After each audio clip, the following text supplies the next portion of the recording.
and a very warm welcome to News Edge with Faria Idris। बड़ी अहम development Khyber Pakhtunkhwa में हुई। खैबर पख्तूनख्वा के सेनेट इलेक्शन में नाराज़ अरकान नाकाम हो गए हैं, जबकि हुकूमत और अपोजिशन का जो फॉर्मूला था वो कामयाब हो गया है। इलेक्शन के बाद मिर्ज़ा अफरीदी, मुराद सईद समेत 6 हुकूमती अरकान सेनेटर्स मुंतखब हो गए, जबकि 5 हुकूमती अरकान भी सेनेटर्स मुंतखब हो चुके।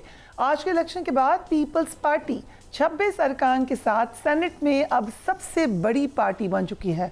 आज का सेनेट इलेक्शन उस वक्त मुलतवी होते होते रह गया जब कल स्पीकर के पी असम्बली ने कोरम पूरा न होने पर मखसूस नशिस्तों पर मुंतखब अरकान का हल्फ ही नहीं लिया।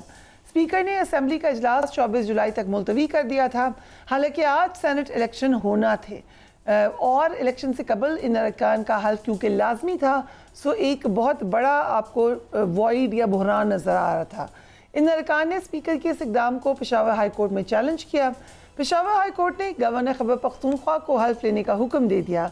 इसके बाद मखसूस नशिस्तों पर मुख्तलिफ 25 अरकान को हल्फ जो था वो उन्होंने गवर्नर साहब ने ले लिया। वज़ीर आला खैबर पख्तूनख्वा ने इस हल्फ बर्दारी को गैर कानूनी करार दे दिया है, जिसके बाद एक बार फिर हल्फ बर्दारी पर सवालात ज़रूर खड़े हो गए हैं। मखसूस नशिस्तों पर मुंतखब अरकान से हल्फ ना लेने पर वज़ीर मुमलिकत तलाल चौधरी ने कहा कि स्पीकर का हल्फ लेने से इनकार गैर आइनी कदम था। Let's watch him. दोबारा से केपी हुकूमत ने मिलकर केपी के स्पीकर ने आज अदालती हुक्म को हवा में उड़ाया है और जानबूझ के प्लान करके जो लोग मुंतखब हुए हैं या जिन लोगों का सुप्रीम कोर्ट से फैसला आया है और उसके बाद उनका हलफ आज होना था, वो हलफ जानबूझ के नहीं लिया गया और ये हलफ ना लेना ये तौहीन अदालत है। सुप्रीम कोर्ट इस बात का फैसला कर चुकी है और उस फैसले के बाद इनका हलफ लेना एक आईनी जिम्मेदारी है। खैबर पख्तूनख्वा से तहरीक इंसाफ के ज्यादातर नाराज अरकान ने अगरचे सेनेट इलेक्शन से दस्तबरदारी इख्तियार कर ली, ताहिम इन अरकान ने बैरिस्टर सैफ पर शदीद तनकीद की। Let's watch that. में कोई जाती लालच नहीं, हम किसी सीट की खातिर नहीं खड़े। इमरान खान के विजन के ऊपर और इमरान खान के नजरिए के ऊपर कभी भी हमने सौदा नहीं किया। बैरिस्टर सैफ वो हमें किसी सूरत कबूल नहीं है, उसका कोई फैसला वो हमें कबूल नहीं है। हमारे लिए इमरान खान का कहा हुआ जो भी हुक्म होगा वो हमारे लिए सर आंखों पर, लेकिन बैरिस्टर सैफ जैसे टाउट अगर वो ये फैसला लेकर आएंगे तो हमें कोई ऐसी फैसले और ये इस तरह के इकदाम हमें मंजूर नहीं है। जिस तरीके से ये पार्टी चलाई जा रही है वो मामलात हमें कबूल नहीं है। केपी सेनेट इलेक्शन में मिर्ज़ा अफरीदी भी मुंतखब हो गए हैं। इन पर पार्टी क़यादत को पैसे देकर टिकट हासिल करने का इल्ज़ाम लग रहा है। माजी में मिर्ज़ा अफरीदी ने 9 मई वाक़यात की मज़म्मत की थी, जिसकी वजह से उनको तहरीक इंसाफ के नज़रियाती कारकुनों की मुखालफत बल्कि शदीद तनकीद का सामना करना पड़ा था। आपको पता ही है कि PTI जब तनकीद करती है तो वो बहुत एक्सट्रीम पर होती है। 9 मई के हवाले से मिर्ज़ा अफरीदी ने कहा है कि उन वाक़यात की मज़म्मत बानी PTI का बयानिया है। Let's watch that. जो है ये हमारा बयानिया है। इमरान खान साहब ने ये बात की है कि 9 मई का जो सानिया हुआ है उसकी इन्वेस्टिगेशन करें और तहकीकात करें और उनको सजा दें। ये इमरान खान साहब का बयानिया है और ये हमारी PTI का बयानिया है। Former federal minister Fawad Chaudhry हमें ज्वाइन कर रहे हैं। Thank you so much Fawad sahab for being on the programme. So हम कह सकते हैं कि ये बयानिया पार्टी का ही है 9 मई की मजम्मत करना। एंड जब हम ये बात डिस्कस ही कर रहे हैं, इन्होंने प्रेस कॉन्फ्रेंस की थी, आज सेनेटर हैं, आपने तो प्रेस कॉन्फ्रेंस क्या कोई बात तनकीद भी नहीं की थी, सिर्फ एक ट्वीट की थी कि मैं साइड पे होना चाहता हूँ या कुछ अर्से के लिए रिटायर होना चाहता हूँ। तो फिर वो सुहेल वड़ायत साहब जैसे कहते हैं, क्या ये खुला तजाद नहीं है? देखिए ये तो खैर खान साहब का जो भी फैसला हो जैसे हो वो इशू नहीं है। एक चीज़ सिर्फ मैं आपने चूँकि काफ़ी वक्त लगाया इस बात के ऊपर कि ये जो हाई कोर्ट का फैसला हुआ तो ये क्यों हुआ। देखिए 10 दिन पहले जब हमारे जो खैबर पख्तूनख्वा लॉयर्स फोरम के जो सरबराह हैं उन्होंने ये कहा कि हम इस फैसले को चैलेंज करेंगे, तो सेंट्रल PTI ने उनको इजाज़त नहीं दी। उसके बाद हलफ ना लेना जो है उसकी सवाए इसके कि कारकुनों को थोड़ी तसल्ली दे दे और तो उसका कोई मकसद नहीं था। तो ये तो सारी जो कुछ हुआ है। देखिए फ्रिया, मैं तजाद की आप बात कर रही हैं तो देखिए मैं आपके प्रोग्राम में हर जगह के ऊपर और ख़ुद इमरान खान साहब से मैं तकरीबन जो है वो मेरी उनसे लड़ाई हुई है। उनसे जो है वो मैंने हर तरह ये बात कही है कि ये देखें आप क्या ये कहते हैं कि हम बाकी जमातों से बात नहीं करेंगे? आपको तमाम जमातों से बातचीत करनी चाहिए। अब देखें, इमरान खान की रिहाई के लिए पाकिस्तान में एक पॉलिटिकल सलूशन के लिए, पाकिस्तान की सियासत को वापस ट्रैक पे लाने के लिए तहरीक इंसाफ का मौक़िफ़ ये है कि हम बिल्कुल बातचीत नहीं करेंगे सियासी जमातों से, और हम एस्टैब्लिशमेंट के अलावा किसी से बातचीत नहीं करेंगे। लेकिन जब सेनेट के इलेक्शन होते हैं तो उम्मीदवार जिताने के लिए पूरी तहरीक इंसाफ की लीडरशिप जो है वो जमीयत उलमा इस्लाम के ड्राइंग रूम के बाहर, पाकिस्तान पीपल्स पार्टी के ड्राइंग रूम के बाहर, नून लीग के ड्राइंग रूम के बाहर हाथ बांध कर जो है वो खड़ी है।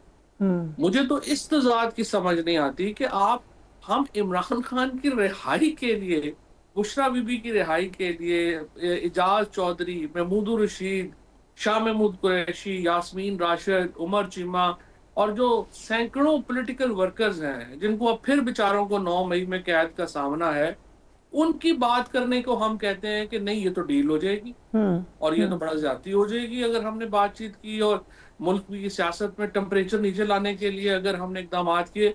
लेकिन जब सेनेट की सीटें आती हैं तो आप सारे के सारे, ये आप सही कह रहे हैं, ये उससे भी ज्यादा खुला तजाद है जो मैंने डिस्कस किया। ये तो वाज़ेह तो आपने नजर आया, बट आपको लग क्या रहा है कि केपी सेनेट में जो इलेक्शन हुआ है आज, जैसे भी ये इससे पीटीआई मजबूत हुई है या कमजोर हुई है? देखो प्रिया, पहली बात तो ये है कि सच्ची बात है कि मेरी तो समझ से बाहर है कि ये तरीके इंसाफ की पॉलिटिक्स है क्या, जो लोग हैं इस वक्त वो करना क्या चाह रहे हैं, हम मुल्क के साथ क्या करना चाह रहे हैं और हम अपने लोगों के साथ क्या कराना चाह रहे हैं। मेरी तो समझ से बाहर है जो ये कर रहे हैं। मसलन आप ये देखें कि आप इतनी बड़ी बड़ी बातें करते हैं, उसके बाद एक सीट के लिए आप बकायदा जो है वहां पे रकू में झुके हुए हैं। आपने बजट के ऊपर कहा कि सवाल ही पैदा नहीं होता बजट जो है वो केपी का पास हो जाए। उसी दिन मैंने कहा ये आप क्या कर रहे हैं, इसका मतलब तो हुकूमत चली जाएगी। अगले दिन आपको बजट भी पास करना पड़ा, ये नहीं करेंगे वो नहीं करेंगे। फिर आप पीपल्स पार्टी और नून लीग से इत्तेहाद कर लेते हैं और जमीयत उलमा इस्लाम से 2 दिन पहले सिर्फ जो है वो आप देखिए मौलाना फजल रहमान के बारे में और गुफ्तगू क्या हुई और लोगों के साथ क्या हुआ। और उसके बाद आज भी आप देखें वही मुनाफिकत है। बैरिस्टर सैफ बेचारे को जो है आगे रखा हुआ है, जिसका जो बेचारा को कोशिश करता है कि चलो कोई एस्टैब्लिशमेंट के साथ, कोई बाकियों के साथ कोई मामला ठीक हो, कोई इमरान खान को कोई किताबें चली जाएं, कोई उनको बिजली तो ठीक हो जाए, कोई बुशरा बीबी को सहूलत मिल जाए, उसके खिलाफ तकरीरें कर रहे हैं। और जो असल डिसीजन मेकर हैं वो जनाब अपना चाहते हैं कि मीठा मीठा हक और कड़वा कड़वा भी हमें थू ना हो। अजीब व गरीब पॉलिटिक्स चल रही है। और जो सबसे बड़ा प्रॉब्लम है वो समझते हैं लोग बेवकूफ है। फरियाद रीस को कैसे पता चलेगा, मीडिया में लोगों को क्या पता है, आम पीटीआई का वर्कर जो है वो तो है ही बेवकूफ, उसको क्या पता है। इस तरह थोड़ी होता है। हर बंदे को नजर आ रहा है नेकेड करप्शन आपने की है, आपने पैसे लेके टिकट जो है दिए हैं, आपने जो है अलायंस बनाया है। तो और उसके बाद देखें, personally if you ask me, greater public good के लिए पॉलिटिकल पार्टीज का अलायंस होना, पॉलिटिकल पार्टीज के साथ बातचीत करना, टेम्परेचर नीचे लाना, बिल्कुल मुझे एतराज नहीं है। 100% होना चाहिए। लेकिन आपने जो किया है, हमें इस पे तो बंदा शर्मिंदा ही हो सकता है। क्या कर सकते हैं। आपने एक ट्वीट किया है कि हुक्मरानों ने एमपी पर जोर लगाने के बजाय तहरीक इंसाफ ही से अपने ही लोगों को टिकट दिलवा दी क्योंकि ये ज़्यादा आसान था। अब तहरीक इंसाफ के 6 सेनेटर्स मुंतखब हुए हैं, वो नाम मैंने बताए। अभी आपको कौन लग रहा है कि हुक्मरान के नुमाइंदे हैं ये? नहीं, ये मैंने नहीं कहा था। मैंने ये कहा कि पहले ये होता था कि जो एमपीएस है ना, उनको डायरेक्ट इन्वेस्टमेंट करते थे उम्मीदवार। फिर पॉलिटिकल पार्टीज ने ये सोचा कि ये तो हम जो लीडरशिप है उन्होंने कहा हम तो बाईपास ही हो जाते हैं और ये डायरेक्टली जो है वो एमपीएस जो है वो उसमें खरीदे जाते हैं। तो फिर उन्होंने ये फॉर्मूला बनाया कि इसको आप छोड़ें, पॉलिटिकल पार्टीज की लीडरशिप ही आपस में जो है वो डील कर लिया करे। तो अब आप देखें कि जो ट्रेंड है ना वो ये है कि वो एमपीएस को नहीं छोड़ते, पॉलिटिकल पार्टीज आपस में डील कर लेती हैं और कह देती हैं इतने इतने होकर ज्यादातर बिला मुकाबला हो जाता।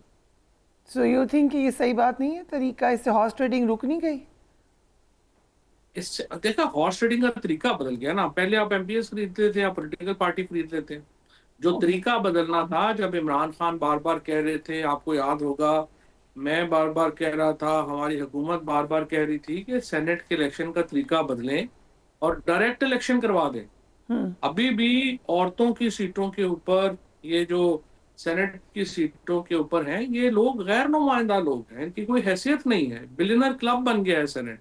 जिस किस्म के एलिगेशन शाहिद खान अब्बासी साहब ने उस दिन टीवी में कहा 70 करोड़ रुपया लगता है सेनेटर बनने में, और वो बिल्कुल सही बात कर रहे हैं। अब आप देखिए कि जो बंदा 70 करोड़ दे के आया है, उसने क्या वहां पे अवाम की गरीबों की बात तो नहीं करनी ना, उसने पहले अपना 70 करोड़ पूरा करना है। तो I think it's a whole system is completely, I would say कि इस वक्त एक क्राइसिस में चला गया है। जुडिशरी मुकम्मल बैठ गई है, आइन बैठ गया है। हमारे यहाँ मॉरल जो पॉलिटिकल मोरालिटी है वो तो रही ही नहीं है। आई मीन जिस तरीके से नेकेड अब चीजें होती हैं, पैसे वाले लोग चाहिए होते हैं पार्टियों को। I have no problem with that, you know. आपको हर तरह की एक हांडी में हर तरह के लोग चाहिए होते हैं। अमेरिका में भी फंडिंग्स होती हैं, यूके में भी फंडिंग्स होती हैं, लेकिन ये जिस तरह से अब पाकिस्तान में शुरू हो गई हैं पॉलिटिकल पार्टीज, पूरी की पूरी पार्टी फॉर सेल, वो तो बड़ी अनफॉर्चुनेट। राइट। सो आपने मुराद सईद के मुतालिक क्या ख्याल है आपका? कुछ क्वेश्चंस रेज हो रहे हैं कि वो सेनेटर बन गए हैं, हल्फ लेने के लिए शायद वो सामने नहीं आ सकेंगे। अगर हल्फ भी नहीं उठाते तो फिर क्या होगा? आई थिंक एक सिंबॉलिक तो है ना, मुराद जो है वो एक पीटीआई का सिंबॉलिक आई वुड से कि टॉर्च बेयरर है। उसको अगर आप हलफ नहीं भी उठाएंगे तो सेनेट में आगे जिन्होंने हलफ उठा लिए हैं, कौन से तीर मार लिए, और असेंबली में जो लोग पहुंच गए उन्होंने कौन से तीर मार लिए हैं। सो असेंबली में बैठना नहीं है, it's a symbolic thing. I think Murad Saeed के जाने से कम एक सिंबॉलिक विक्ट्री तो हुई है। मैं तो यही समझता था कि इनको चाहिए, हमें यही था कि जो लोग शहीद हुए, जो लोग तवील कैदें जिन्होंने काटी हैं, उनको टिकट दिए जाते और वो लोग जो हैं वो आते। मतलब भी मशाल का टिकट की क्या तुक बनती है, एक्सेप्ट कि वो कोई मतलब होंगी, हम तो जानते भी नहीं है वो कौन है क्या नहीं है। कहीं पे उनकी मैंने नहीं देखा वो एक दिन भी कोई भी अरेस्ट भी नहीं हुई होंगी। उसके मुकाबले में वहाँ पे खवातीन हैं जो तवील अरसे से तरीके इंसाफ से वाबस्ता है। उनकी कुर्बानियां हैं। शहीद जो लोग नाम लीजिएगा 2-3।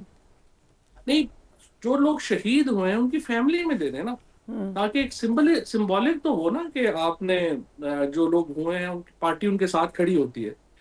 और अनफॉर्चुनेटली दूसरा तो आप तो देख ही रही हैं 9 मई के केसेस में जो लोगों को जिस तरीके से वकीलों ने, ILF वगैरह ने जिस तरीके से इन केसेस को जो है वो डील किया, पार्टी ने जिस तरीके से इनको डिच किया, वो भी एक और पार्टी तो आलिया हमजा के साथ भी नहीं खड़ी हुई। आलिया हमजा के साथ भी आखिर में आपने देखा कि कौन खड़ा हुआ था? देखिए ये तो एक अलमिया है पार्टी में आलिया हमजा को तो छोड़ दें, शाह महमूद कुरैशी की क्या पोजीशन है, एजाज चौधरी की क्या पोजीशन है, महमूद रशीद की क्या पोजीशन है, यास्मीन राशिद और उमर चीमा जो है उनसे कौन डिसीजन मेकिंग में राय लेता है। बड़ा अनफॉर्चुनेट है। हमाद अजहर और मियां असलम इकबाल आप जो मर्जी कहें, अब उन्हें 3 साल अपने घरों से दूर हो गए, क्या कुर्बानियां और आप उनसे चाहते हैं? जो लोग जो हैं वो जेलों में रहे, मैं 7 महीने जेल में रहा, किसी ने फोन करके भी नहीं कहा कि भाई आप घर में कोई आपकी कुछ लिए हमारे लिए कुछ हम कुछ कर सकते हैं, क्या है क्या नहीं है। और जो नीचे के वर्कर्स हैं, आपको भी जाएं एंटी टेररिज्म कोर्ट्स में और उन लोगों की बिपता सुने कि क्या है। बड़ा अनफॉर्चुनेट है the way PTI treated it's workers, hardcore leadership, और जो लोग उनके साथ खड़े हुए उनको जिस तरीके से ट्रीट किया PTI ने, बड़ा unfortunate. Right, we'll take a break and we will be right back.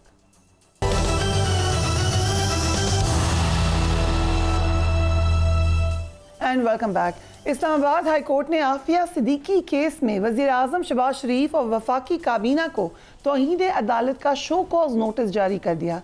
वज़ीर आज़म और उनकी काबीना को आफिया सिद्दीकी की रिहाई, सेहत और वतन वापसी से मुतालिक रिपोर्ट पेश ना करने पर यह नोटिस जारी किया गया। जस्टिस सरदार इसाक ने कहा कि हुकूमत ने सुप्रीम कोर्ट में मेरे फैसले के खिलाफ अपील दायर की हुई है।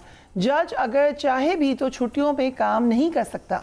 माजी में जजेस का रोस्टर मखसूस केसेस के फैसलों के लिए इस्तेमाल हो चुका है।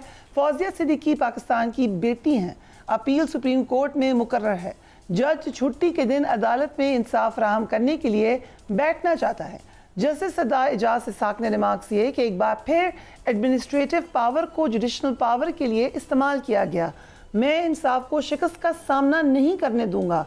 हाई कोर्ट की इज्जत को बरकरार रखने के लिए मैं अपनी जुडिशनल पावर्स का इस्तेमाल करूंगा। वकील इमरान शफीक ने कहा कि अगर हुकूमत ने स्टे लेना होता तो अभी भी बेंच बन जाता। हमें मालूम है कि कैसे हाई कोर्ट चल रही है। जस्टिस सदा इजाज इसाक ने रिमार्क्स दिए कि मालूम नहीं अभी तक आपका केस कैसे सुप्रीम कोर्ट में नहीं लगा। जो मज़ीद डिटेल्स हैं वो आप अपनी स्क्रीन पर देख सकते हैं। फवाद चौधरी साहब, व्हाट डू यू थिंक, क्या अहमियत है इस नोटिस की इस वक्त? कोई अहमियत नहीं है। इजाज इसाक साहब जो है मेरा ख्याल है उस रेयर ब्रीड में है इस वक्त कि जिनको एक्सट्रीमिस्ट, चाहे वो पीटीआई में हो, पीएमएलएन में हो, पीपल्स पार्टी में हो, और बाकी जो हैं वो तो हैं ही, वो भी उनके सख्त खिलाफ हैं, भी उनके साथ खुश नहीं है। और तमाम ही लोग जो हैं इस वक्त वो उनसे खुश नहीं हैं। वो ही is a rare breed I would say, जो कि अवाम के साथ खड़े हो रहे हैं और जो भी मुश्किल फैसले हैं उन्होंने अपने सर पे लिए हैं। उन्होंने ताकतवर तबकात को नाराज़ किया है, चाहे और जिस तरह का अभी उन्होंने कमीशन का फैसला किया। मैं उनसे कभी मिला नहीं हूँ, but I have lots of regard for him. जिस तरीके से वो खड़े हुए, बड़ा मुश्किल है पाकिस्तान में शिद्दत पसंदी के खिलाफ बात करना। मैं तो भुगता हूँ रोज, बड़ा मुश्किल। लेकिन मेरी नज़र में he is I have huge respect for जज साहब। लेकिन ये जो नोटिस है, जाहिर है कि इस पे इसके अमल दरामद की नौबत नहीं आएगी, वो पहले सस्पेंड हो जाएगा। जो इस वक्त जुडिशल पॉलिटिक्स है उसको ये नोटिस जो है वो सूट नहीं करता। ये आपको इस वक्त जो चीज़ें हैं वो ज़ाहिर है वो जजेस के, स्पेशली इन जजेस के काबू में बिल्कुल नहीं है। और ये 2-4 जो इंडिपेंडेंट जजेस हैं, मेरे ख्याल में तो मैं तो कहूँगा कि इनको कि ये थोड़ा सांस लें और इस मामला जो हैं उनको आगे लेके चलें, बट तहम्मुल से भी चलें। ज़रूरत नहीं है कि आप इस तरह के एग्रेसिव जो है जब आप इक़दाम करेंगे। तो हमारा मसला ये है कि जो 2-4 इंडिपेंडेंट जजेस हैं वो भी फिर बिल्कुल ही फारग हो जाएंगे। बट उन्होंने ये भी, जस्टिस एजाज साहब ने ये कहा कि जब रिमार्क्स दिए कि 26वीं आईनी तरमीम के बाद से डेमोलिशन स्क्वाड को इस हाई कोर्ट में लाया गया। हमने इंसाफ के सतूनों पर एक के बाद एक हमला देखा। You agree with him? वो तो सबके सामने ही है ना, वो तो क्या है। देखिए, जजेस का इशू नहीं है। जजेस ने तो मेरे ख्याल में अगर किसी तबके ने कुछ थोड़ा बहुत स्टैंड लिया है तो वो जजेस ने ही लिया है। और वुकला ने, you mean as opposed to वुकला या as opposed to media? As opposed to वुकला एंड मीडिया। जिस तरह मीडिया और वुकला गिरे हैं उस तरह के बाद देखिए कोई चांस सोसाइटी के पास रहता नहीं है। हमेशा जो सिविल सोसाइटी होती है वो सोसाइटी के को बचाती है और वो सोसाइटी के लिए जदोजहद करती है। और दो सबसे important component as far as Pakistan is concern civil society के, वो बार एसोसिएशंस थी और हमारे मीडिया एसोसिएशंस थी। इन्होंने जिस तरह से सरेंडर किया उसके बाद बाकियों के लिए बड़ा मुश्किल था कि वो खड़े रहते हैं, और यही हुआ है, जुडिशरी के साथ हुआ है। बट आई मस्ट से कि जजेस ने जितना रेजिस्ट कर सकते थे उन्होंने किया। बाकी देखें आप, 26वीं आईनी तरमीम ने बिल्कुल कमर तोड़ दी पाकिस्तान में जुडिशरी की और आइन की, कानून की। और अब तो एक तवील सफ़र है, पता नहीं कब, अभी तो शुरू भी नहीं हुआ लगता। राइट। देखें तो पीटीआई के जो 5 अगस्त का ऐलान है तहरीक का, अभी तक इस हवाले से कोई क्लियर पॉलिसी सामने नहीं आई है। आपको क्या लग रहा है क्या होगा? तो ये बात यह है कि कोई 5 अगस्त वगैरह को कुछ नहीं होना। ये एक तो मुझे सच्ची बात यह है कि अलीमा बीबी की भी समझ नहीं आती है। वो बातें करती हैं, हम करेंगे, हम ये कर देंगे, वो कर देंगे। लेकिन देखें, जब नुसरत भुट्टो ने जब कज़ाफ़ी स्टेडियम में अपना उनका सर फटा था, और वो बड़ी आइकॉनिक पिक्चर है अगर आपने देखी हुई हो, तो वो नुसरत भुट्टो अकेली थी। इसी तरह से कुलसूम नवाज बीबी जब वो आइकॉनिक पिक्चर है जब उनको वो क्रेन उठा रही है, वो गाड़ी में अकेली थी और उस वक्त आपको याद होगा सारी पार्टी तो नवाज शरीफ साहब को छोड़ के जा चुकी थी, परवेज चौधरी शुजात साहब वगैरह सब लोग चले गए हुए थे, पार्टी वो अकेली थी कुलसुम नवाज। और इसी तरह से बेनजीर भुट्टो ने and to be fair with Maryam Nawaz ने जब जदोजहद शुरू की, ये अकेले थे, लेकिन इन्होंने अपनी जदोजहद की है और अपना उस वक्त इन्होंने अपना नाम बनाया। लेकिन अलीमा बीबी की तरफ से बातें हुई हैं, लेकिन अभी तक अमली कदम वो उन्होंने उठाया नहीं। इसी तरीके से अगर मेरे ख्याल में अगर इमरान खान के जो बेटे हैं कासिम, सलमान, ये लोग पाकिस्तान आते हैं और 5 तारीख को उनको वीज़ा मिलता है, और जाहिर है many slips between cups and cup and lips, लेकिन फिर भी अगर वो आते हैं तो फिर तो बहुत बड़ा स्पैनर होगा पाकिस्तान की पॉलिटिक्स में, क्योंकि उनको लेने तो लाखों लोग जाएंगे। उसके अलावा अगर आप ये कहें कि ये जो हमारी जो लीडरशिप है तहरीक इंसाफ की, ये कोई तहरीक चला ले तो देखिए इनके दिलों में तो तेल नहीं है, ये नहीं कर सकते। Right, interesting analysis. Thank you so much, Chaudhry Sahab, for being on the program. We'll take a break and we will be right back.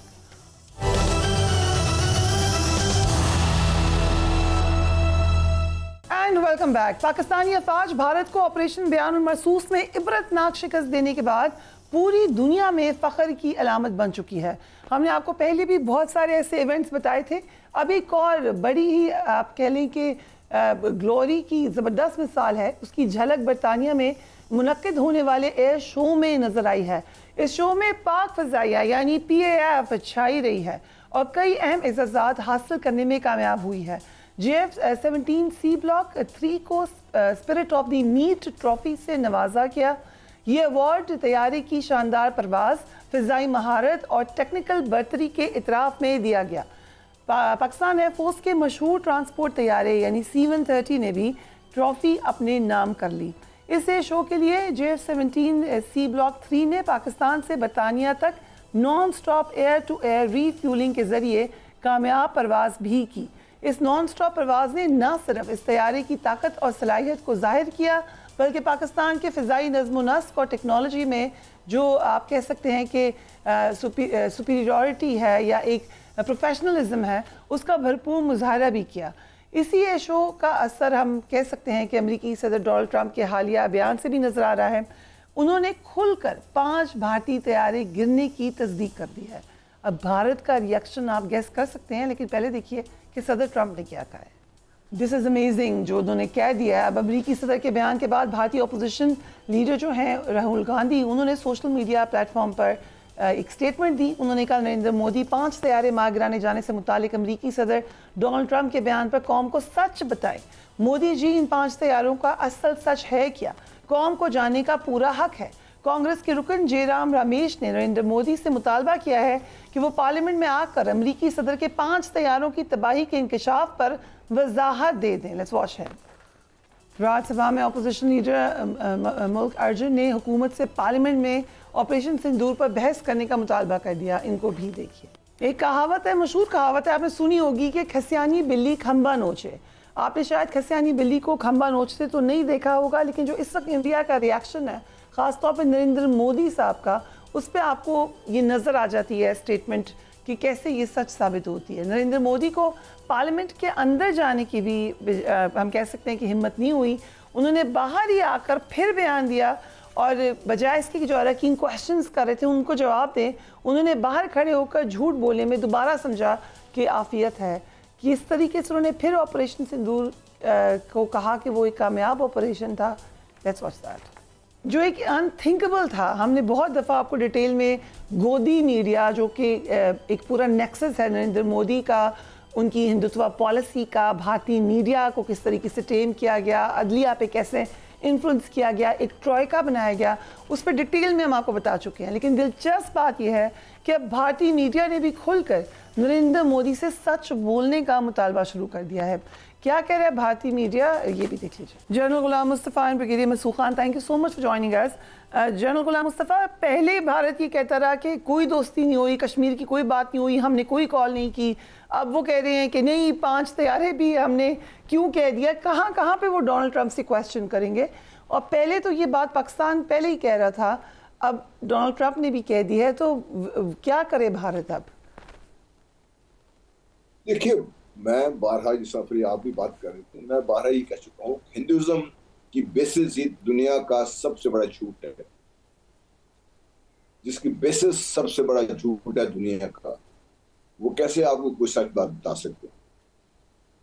Number 2, जो उनको एक घमंड था अपना, जो उनका हुरूर था, वो अल्लाह ताला ने पाश कर दिया है। और अब इस जो अपने आप को इस खित्ते की ताकत तो समझ ही रहे थे, उनका ख्याल यह था कि अभी नेक्स्ट स्टेज पे वो दुनिया की ताकत बनने जा रहे हैं। तो उनका जोम भी ये था, उनका सारी बातचीत भी यही थी, मोदी साहब हो, उनका मीडिया, सब वही बात कर रहे थे। लेकिन अल्लाह ताला ने पाकिस्तान की इज्जत रखी, पाकिस्तान को अल्लाह ताला ने इसमें कामयाबी दी, उनका घमंड टूट गया है। ये सबसे बड़ा जो भारत का नुकसान हुआ, उनका घमंड टूट गया, हुरूर खाब ने मिलकर। अब वो दुनिया की ताकत बनने की बजाय इस ताकत नहीं रहे। अब उनको हर मुल्क, हर जो जहां भी वो जा रहे हैं, उनको शर्मिंदगी का सामना करना पड़ रहा है। तो मजबूरन अभी वो झूठ ही बोलेंगे और क्या करेंगे, जिनका बेसिस भी यही है। दूसरा देखिए, अल्हम्दुलिल्लाह पाकिस्तान एयरफोर्स ने हमेशा, आज से नहीं, जब से पाकिस्तान वजूद में आया है, पाकिस्तान एयरफोर्स ने अल्लाह के फजल करम से कभी लेट डाउन नहीं किया। उन्होंने हमेशा ही अपने आप को साबित किया है कि वो दुनिया की बेहतरीन एयरफोर्स में शुमार किया जा सकता है। चाहे वो ये एयर शो हो, मोदी साहब के 5 जहाज गिराने हों, या उससे पहले जब उनके 2 जहाज गिरा दिए गए थे, जब वो पिछले दफा आए थे इस दफा। तो पाकिस्तान को अल्लाह ताला ने हर लिहाज से पाकिस्तान की इज्जत रखी है। पाकिस्तान को अल्लाह ताला ने एक वक़ार और एक बाज़त मुकाम अता फरमाया है इस सारे से, और ये सब मोदी साहब का कमाल। उन्होंने अपना घमंड तो उनका टूट गया, अल्लाह ताला ने पाकिस्तान को एक मजबूत, एक कॉन्फिडेंट और एक ऐसी इस खत्ते की ताकत के तौर पे सामने लेके आए हैं कि पाकिस्तान की मर्जी के बगैर, पाकिस्तान की इजाजत के बगैर, पाकिस्तान की पार्टिसिपेशन के बगैर इस खत्ते में ना तो कोई आ सकता है, ना कोई उस खत्ते से जा सकता है। राइट। ब्रिगेडियर मसूद खान, ये अगर हम गौर से देखें, जो नरेंद्र मोदी ने कहा, उन्होंने डिनाई नहीं किया कि 5 तैयारे गिरे हैं, उन्होंने उसको अवॉइड ही कर दिया कि ना मैं जाऊँ, ना मुझसे कोई क्वेश्चन हो, और सिंदूर ऑपरेशन के ऊपर फोकस रखा। बट लेट्स डिस्कस ऑपरेशन सिंदूर। किस बेसिस पे भारत कह सकता है कि वो उन्हें कोई कामयाबी मिली है? They could not achieve their targets, उल्टा उन्होंने बहुत ज़्यादा नुकसान उठाया। इंटरनेशनली उन्होंने उसको प्ले किया जिस तरीके से, वो भी एक्सपोज हो गया। अब किस बेसिस पे आप कह सकते हैं कि it was a successful operation? ये देखें, जो भी रेट्रिक्स है डोमेस्टिक कंजम्पशन के लिए है, अगर हम देखें उनके मिलिट्री ऑब्जेक्टिव्स का क्या थे, तो मिलिट्री ऑब्जेक्टिव्स में वो उन्होंने मिलिट्री टारगेट्स पे तो स्ट्राइक्स ही नहीं किए। आप देखें कि अगर बावलपुर में स्ट्राइक्स किए हैं और मुर्दके में के तो सिविलियन साइट्स पे गए हैं, ख़वातीन और बच्चे शहीद हुए हैं, तो वो तो मिलिट्री ऑब्जेक्टिव्स तो अचीव हैं। पॉलिटिकली वो चाहते थे पाकिस्तान को आइसोलेट करें, मलाइन करें, डिप्लोमेटिक आइसोलेशन करें, उसमें भी कामयाब वो नहीं हुए। देखें, उससे वो तो चीज़ें, वो जो हेजमनिक डिज़ाइन से वो बैकफायर कर गए हैं। और जो कंसेप्ट था कि net security provider in Indian Ocean region, वो भी गया। इंडिया का एक स्टेचर था ग्लोबली, वो डेट हैज कोलैप्स, और पाकिस्तान हैज एमर्ज, और जो है रीजनल सिक्योरिटी स्टेबलाइजर्स के तौर पे, और अब पाकिस्तान की रेलेवेंस एस्टेब्लिश हो चुकी है। आप सिंपल ये देख लें, जब प्रेसिडेंट ट्रम्प ने कह दिया, और देखा हमारे लिए तो बड़े एक प्राउड मोमेंट है, व्हेन ही सेज कि 5 जहाज गिराए गए हैं, तो पाकिस्तान का देखें उससे वो क्या शो करता है। एक तो पाकिस्तान की ग्रोइंग एयर स्ट्रेंथ को वो एक्नॉलेज करते हैं, सेकंड वो professionalism of Pakistan arm forces की वो बात करते हैं, और फिर प्रेसिडेंट ट्रम्प फिर वैलिडेट करते हैं जो stance taken by government of Pakistan कि हमने 5 नहीं, हम तो अब कह रहे हैं 6 जहाज हैं, लेकिन 5 की कंफर्मेशन हो रही है। और अब देखें कि जो मोदी पे प्रेशर इसके बाद आ रहा है, अभी देखें ना, वो तो अभी कहेगा कि संदूर में जारी है, पास है, तो डोमेस्टिक कंजम्पशन के लिए ये इस तरह के स्टेटमेंट्स आ रही हैं। लेकिन अब देखें कि अपोजिशन कह रही है, मिसाल के तौर पे अभी राहुल गांधी ने कहा कि नरेंद्र सरेंडर, ये एक फेमस एक वहाँ पे पॉपुलर है। सेकंड है 6x0, तो वो भी वहाँ पे नारा इंडिया में लग रहा है। तो बीजेपी के अपने लोग अभी इनको देखें, जो उनके जो लीडर हैं, उनका नाम मैं जस्ट फॉरगेटिंग हिज नेम, उसने कहा कि मोदी साहब को स्टेप डाउन करना चाहिए। जी बिल्कुल कहा। बिल्कुल कहा, उनकी अपनी जमात के लोग कह रही हैं। जी हाँ, और उन्होंने कहा इनकी एज 75 प्लस हो गई तो वो ठीक नहीं है। फिर ऊपर से आप देखें टोटल 2 पार्टियों पर डिपेंडेंट है, तेलुगु देशम पार्टी है और वो भी, और एक जनता दल जो यूनाइटेड है रीजनल पार्टी से एक पे हट जाती है तो गवर्नमेंट इनकी वैसे गिर जाएगी। सो देखें कि दुनिया मान गई है। और आप अगर मैं मिसाल ही दे तो अभी आप देखें कि जिस तरीके से दबे लफ्जों में इनके जनरल्स जो थे या इनके थिंक टैंक्स थे वो मान रहे थे जहाज गिरे। आप मिसाल आप देखें जनरल अनिल चौहान ने क्या कहा ब्लूमबर्ग में, उन्होंने कहा कि इट इज नॉट इम्पोर्टेंट कि कितने जहाज गिरे हैं, लेकिन सवाल ये है कि वो क्यों गिरे। अब बड़े इंटरेस्टिंग किस्म का उन्होंने जवाब दिया। फिर इसके बाद देखिए एयर मार्शल भारती ने कहा जब वो प्रेस कॉन्फ्रेंस कर रहे थे, उन्होंने कहा ये पार्ट ऑफ कॉम्बैट में ये लॉसेस होते हैं। फिर आप इसके अलावा क्रिस्टीन फेयर को देखें, करण थापर को उन्होंने कहा 5 गिरे भाई कंफर्म है, हमारे पास सबूत हैं। फिर इसके अलावा डॉक्टर सुब्रमण्यम स्वामी ने कहा 5 जहाज गिरे भाई हमारे कंफर्म है। फिर अभी देखें इकोनॉमिस्ट ने भी एक स्टोरी कैरी की, उन्होंने कहा 5 जहाज गिरे हैं। अब तो खाली जहाजों की बात हो रही है। बात 500 plus soldiers killed across LOC और इसके अलावा जो हमारे स्ट्राइक्स हुए बेसिस पे वो तो इसमें शामिल नहीं है। अभी आपने देखा ना रिसेंटली उन्होंने एक अवार्ड सेरेमनी की है, वेरी डिस्क्रीटली 100 के करीब लोगों को अवार्ड दिए, but their families they have been told not to public. वो उधर भी चीजें छुपा रहे हैं। तो मेरा ख्याल में बुरा वक्त आया है मोदी साहब के लिए। Very interesting. सो जनरल साहब, मोदी साहब के लिए भी क्या आपको लग रहा है, उनकी अपनी पार्टी कह रही है कि उनको, पार्टी के कुछ मेंबर्स कह रहे हैं कि उनको अब स्टेप डाउन कर लेना चाहिए, सितंबर में वो 75 ईयर्स के होने जा रहे हैं। बट एक और खदशा भी है कि RSS की 7 साल तकरीबा 2 माह बाद होने जा रही हैं। वी रियलाइज़ कि जो हिंदुत्व की पॉलिसी है, जो RSS की आइडियोलॉजी है, वो बहुत प्रेशराइज भी करती है आपको एक्सट्रीम स्टेप्स लेने के लिए, जैसा कि हमने देखा है रिसेंटली भारत में मुसलसल वही ट्रेंड रहा है। बट क्या इस सारे प्रेशर में दोबारा फॉल्स फ्लैग की तरफ जा सकता है, हम कह सकते हैं हिंदुत्व आइडियोलॉजी के तहत या डोमेस्टिक कंजम्पशन के लिए? Could we expect another false flag against Pakistan? देखिए, पाकिस्तान को तारा ने जिस मुकाम पे इलाके खड़ा किया है, ये भारत कभी इसको बर्दाश्त नहीं कर सकता। आज हो कल हो, ये हो नहीं हो सकता कि भारत बर्दाश्त कर ले, क्योंकि भारत ने तो पाकिस्तान का वजूद तस्लीम नहीं किया। जब से पाकिस्तान वाले वजूद आया है, उनकी जो पहली इंडियन नेशनल कांग्रेस की CEC है जो नहरी साहब प्रेजाइड करते, उसमें लिखा हुआ साहब कि पाकिस्तान एक गैर फितरी रियासत है, खत्म हो जाएगा, खुदा न खास्ता नहीं होगा तब कर दिया जाएगा।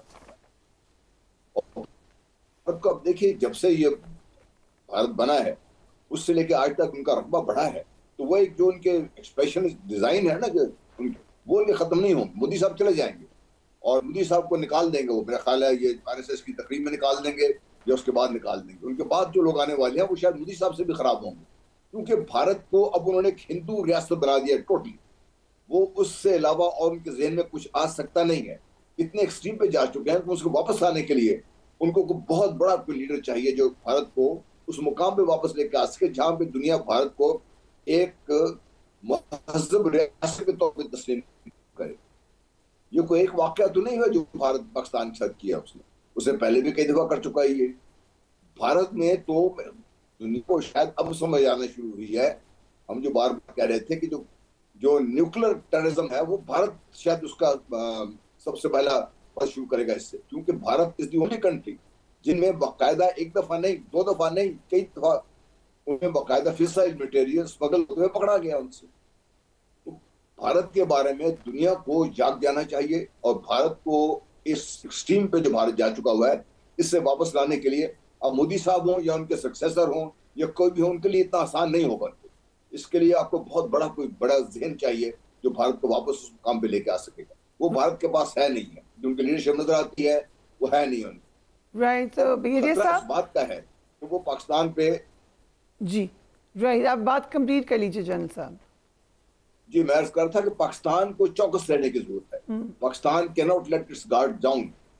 भारत आएगा और इस दफा जो आएगा वो शायद हमारा ज्यादा नुकसान करने के लिए आएगा उससे, इसलिए पाकिस्तान को तैयार भी रहना चाहिए और हमारे अवाम को जिस तरीके से फौज के साथ खड़ी है और फौज जिस तरीके से अल्लाह ताला ने खाली पाकिस्तान को एक मुकाम अता किया है, पाकिस्तान को चौकस रहने की जरूरत है, अपने हथियार जिसने कहा है कि अपने घोड़े तैयार रखो, हमें तैयार रखने की जरूरत है। राइट। तो बिगेरिया साहब, इस वक्त क्यों बयान दिया अमरीकी सदर ने? ये बार बार उनको क्रिटिसिज्म होता है भारत के अंदर से, कश्मीर के हवाले से भी, दीगर हवाले से भी। सो इस वक्त खुलकर जो ये स्टेटमेंट्स दे रहे हैं from India's point of view, आपको क्या लगता है इसकी क्या वजह है? इम्प्रेस हो गए हैं वो पाकिस्तान से, ही रियली, और जो कि हमें नज़र भी आया, या भारत को प्रेशराइज भी करना चाहते हैं? बहुत इंपॉर्टेंट है और बिल्कुल दोनों चीज़ें हैं। देखिए, एक तो पाकिस्तान की रेलेवेंस एस्टेब्लिश हुई है बयान मरसूस के बाद से। पाकिस्तान की जो हम एक जियो स्ट्रेटेजिक प्रोफाइल हमारा बढ़ गया है पूरा। What to talk United States, even Chinese भी हमारे पास आके पूछ रहे हैं आपने कैसे ये चीज़ें मैनेज की, यूरोप से लोग आ रहे हैं। सो पाकिस्तान के एक रेलेवेंस है। सेकंड इंपॉर्टेंट चीज़ है क्यों ऐसा हो रहा है। आप देखें, ब्रिक्स की अभी एक समिट हुई है, तो उसमें India is the founding members में शामिल हैं। और अभी ब्रिक्स वाले बेसिकली अमेरिका समझता है it is an alliance against America, एक वो चीज़ है। सेकंड, ये एक नई करेंसी भी इंट्रोड्यूस करवाने जा रहे हैं, तो एट पैरेलल होगी डॉलर के साथ, तो इसका नुकसान अमेरिका का होगा। तो एक वो चीज़ भी वो सोच रहे हैं। और इसके अलावा देखें कि सेकंड इंपॉर्टेंट चीज़ है कि ये लोग हैं कि वो ले रहे हैं ऑयल सब्सिडाइज रेट्स पे रशिया से, जबकि रशिया पे उन्होंने सैंक्शंस अभी रिसेंटली लगाई हैं, इवन इंडियन कंपनीज पे भी लगाई हैं कि वो रशिया से कोई लेन देन नहीं करेंगे। तो ये वाला एक फैक्टर है। फिर देखें, इंडिया का जो चेहरा है वो एक्सपोज हुआ है ट्रांसनेशनल रिप्रेशन में। हमने देखा जो दहशतगर्दी, आलमी दहशतगर्दी करवा रहा है, वो फैक्टर था कि ये तीन मैं समझता हूँ कि वो चीज़ें हैं। फिर हिंदुत्व ड्रिवन जो आइडियोलॉजी जिस तरह का इन्फ्लुएंस हुआ है इंडिया के अंदर, स्पेशली माइनॉरिटीज़ के साथ जो मसाइल हैं, न सिर्फ मुसलमान है, इसमें क्रिश्चियंस भी है, बाकी लोग भी शामिल है, तो वो भी फैक्टर आया है। और फिर जो पाकिस्तान से मार पड़ी है, तो वो समझते हैं कि जिस मकसद के लिए इस घोड़े को तैयार किया गया था, वो घोड़ा तो पाकिस्तान के सामने ही लेट गया। तो what to talk of China, China तो इंडिया को कुछ समझता ही नहीं है। सो वो समझते हैं कि जो क्रेडिबिलिटी थी इंडिया की, दैट हैज गॉन, या वो लूज वो कर चुका है, इसलिए वो भी है। और फिर एक और मैंने कहीं पे चीज़ पढ़ी कि ट्रम्प के इलेक्शन कैंपेन में इन्होंने, मोदी ने कहा था मैं आके इंडियन डायस्पोरा को मोटिवेट करने के लिए मैं आपके कैंपेन में हिस्सा लूंगा, तो वो भी वहां पे नहीं गए थे। तो कहते हैं दीज आर द फैक्टर्स जिसकी वजह से इंडिया के ऊपर वो प्रेशर रख रहे हैं। राइट। जनरल साहब, your take on this, pressurise कर रहे हैं, करने की कोशिश है भारत को? जी देखिए, they want lot more from India. हमें यह ना भूलना चाहिए कि अमेरिका के भारत के साथ बहुत सीरियस किस्म के मुआहदात हैं।